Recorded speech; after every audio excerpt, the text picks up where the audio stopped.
Bakunzi ba El Bishasha aho muherereye mwese amahoro cyane gose.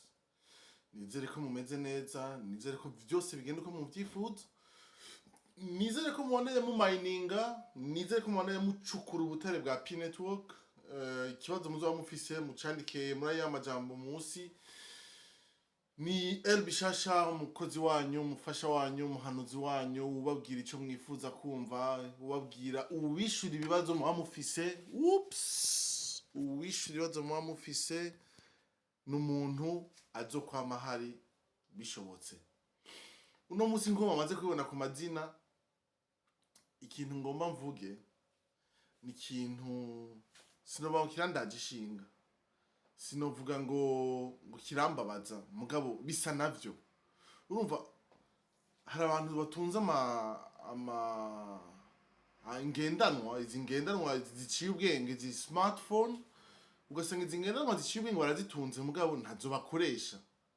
Ugasanga umuntu arabaza ikibazo yeri gushobora kucironderera wenyene akaronka inyishu. Mugabo ntari abantu batiyumvira kuja kurondera. Uno musi kuba ufise ngendanwa igacigira icyo bita internet, ikagira urubuga nkoranyambaga, ntumbaze ko mvuze ivyo mugabo, ikabifise internet. Sinzi ingene bita internet mu Kirundi, ababishoboye munyandikire musi mumbwire internet ico arico. Mugabo nashaka kubwira yuko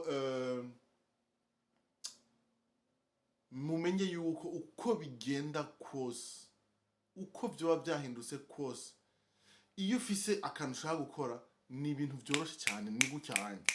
Urondera kuri internet, urandika ati mbega Uburundi bungana gute, bashaka kurunga ikene bungana. Uburundi umugwa mukuru wago n'uyuhe. Aho nahereye ku Burundi mwana savuga utuntu twinshi, hari amakuru menshi cyane kuri internet. Ku rubuga nkoranya mbaga hari kubuhinga ngurukana bumenyi, hari kubumenyi bwinshi. Yacumuja mutinya rero kuburondera, aho bugenda muyibaze ati mbe ibi nibi bimeze gute. Ndazi muzomenya utuntu twinshi.